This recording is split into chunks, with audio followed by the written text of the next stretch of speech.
Hi, little guy. Did you and your friends have fun? This is Chucky, aka Charles Crandall Norbert Finster Jr., and he has one of the most heartbreaking backstories a children's cartoon has ever bestowed upon a character. In the Season 4 episode titled Mother's Day, the main characters are all trying to wrap their brains around the concept of Mother's Day and how to celebrate it until Chucky reveals that he doesn't actually have a mother to celebrate it with. Oh yeah, you don't got a mom, do you, Chucky? Nope. Most children's cartoons tend to shy away from negative feelings and tough subject matter, but that wasn't the case with Rugrats. The creators instead chose to confront these topics with a gentleness and compassion that just wasn't present in the other Nicktoons. In doing so, this show likely helped bring a little understanding and catharsis to children who were navigating the confusing process of growing up. Mother's Day stands out as being a truly heartbreaking episode as it addresses grief and denial with a layer of warmth that only Rugrats could provide. Created by Arlene Klasky, Gabor Cuspo, and Paul Germain, Rugrats was one of the first official Nicktoons. Airing for the first time in 1991, Rugrats focused primarily on the adventures of toddlers, and it was really ahead of its time as far as inclusivity goes. The show featured a cast of toddlers from various religious backgrounds and ethnicities, and focused on their day-to-day lives through a lens of grandiosity that was applied to the children's point of view. Death is a really difficult subject to address in any medium, never mind a show geared towards 10-year-olds. There's no real way to discern how any single person is going to respond to grief.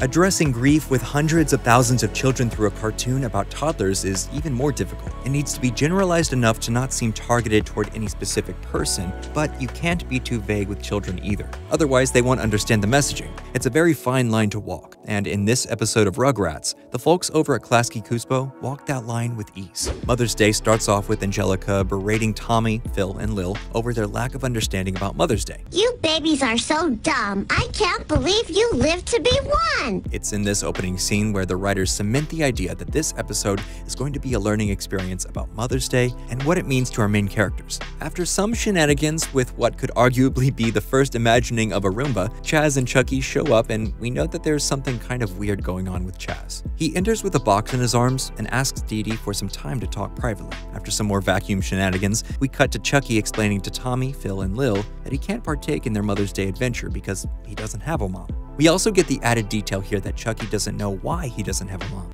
I just don't got one.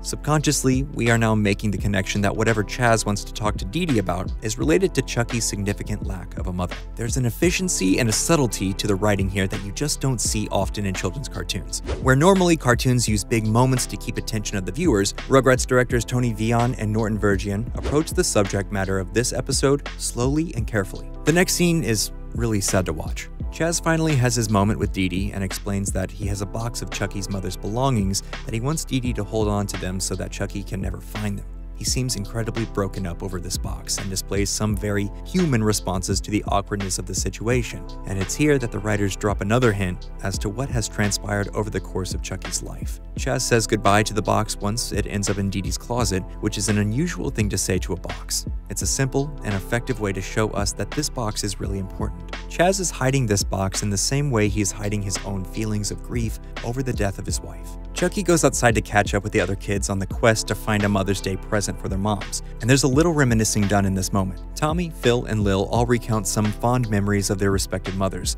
and when it comes time for Chucky to tell his story, we get an even more heartbreaking detail. Chucky has no memories of his mother beyond a fleeting reoccurring dream. This then prompts the group to break into a sort of fun and games section of the episode, and they decide that they are going to find Chucky a mom. Let's stop talking Rugrats for a second to talk about something else that never goes out of style. And that's a subscription to Scentbird. Scentbird is a fragrance subscription service that gives you the opportunity to shop from over 600 brands that are now available in both the US and Canada. It's a flexible subscription, so you can skip any month without penalties. Scentbird makes a great gift for the ones you love. One of the coolest things about it is how every month your recipient gets to pick which fragrances they want to receive, so there are no surprises. And while you're at it, why not treat yourself too? With Scentbird, you can get a decent amount of high-end fragrances for just $16. I tried it out and was sent a variety of different fragrances. My favorite was Silver Lake by Bentley. I love the mix of peppermint and pink pepper, but it gets better. With my code, it'll only be $7 for your first month, so make sure you use my coupon code for 55% off your first month at Scentbird. And now, back to the video.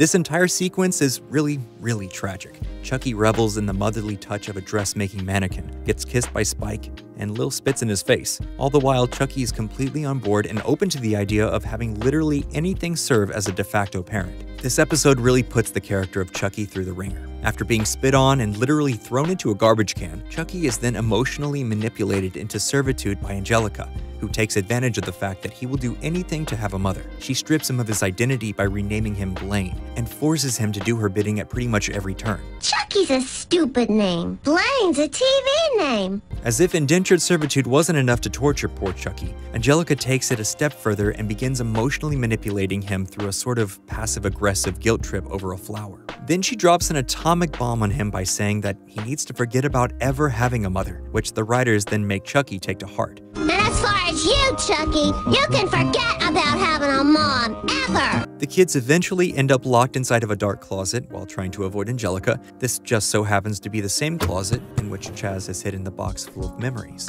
In this closet, Chucky comes to this realization that the best version of his mother is actually his father, and he gets there with the help and support of his friends. This is the writer's way of telling us that when things get the darkest and most hopeless, you can turn to your friends for help. Phil and Lil then direct Chucky's attention to the box of memories, where Chucky finds a picture of his mother and immediately recognizes her from his dreams. He remembers. Chucky then decides that this photo of his mother would be the perfect gift for his father and presents it to Chaz, who is really taken aback by it. There's something to be said here about the style in which the show is animated and the attention to detail Klasky Csupo gives to the emotions presented on the characters' faces. When paired with the quality of the voice acting, this animation delivers something really powerful to the viewer. This then prompts Chaz to finally have this really beautiful moment with Chucky. They go outside, and Chaz tells Chucky about his mom and how she passed away. It's a healing moment of closure and acceptance for both of these characters. Where Chucky was emotionally tortured by his Angelica, Chaz has been emotionally tortured by loss. The two come together and read the poem that Chucky's mother left for him. And when you look at the context of this, it brings a tear to your eye. It's really touching, soft, and beautiful. It turns Chucky around, and he can finally see that his mother can still exist in the world around him, and in everything he sees. I do have a mom. She's right here in the flowers. Mother's Day is an episode of Rugrats that feels like it is important for children to view. It touches on personal grief in a way that feels direct without being pointed or triggering to a young, developing audience. They tackle grief and loneliness head-on, but deliver their message in a way that feels gentle, thoughtful, and caring. It teaches the viewer not only about the power of compassion and the strength of friendship, but also about the beauty and importance of memories and what it means to truly honor them despite the inherent sadness they may evoke within us. This episode is truly heartbreaking. It is about a child struggling to remember his dead mother, who has a grief-stricken father doing everything in his power to conceal those memories from his son. But it's through these themes of patience, friendship, and empathy, the writers are able to bring their audience the same healing closure that they bring to Chaz and Chucky. There's a Dr. Seuss quote that applies really well to the message of this Rugrats episode. Don't cry because it's over, smile because it happened. And that's sort of where Chucky ends up by the time the credits roll. The episode is a reminder that death doesn't have to be the end, and that as long as we have our memories, nothing is ever truly gone from the world. That's it for this episode of Nerdstalgic. Thanks for checking out the video, and thanks to Scentbird for helping us make it happen. Make sure you go over and check them out using my coupon code for 55% off your first month. That's just $7. See y'all later.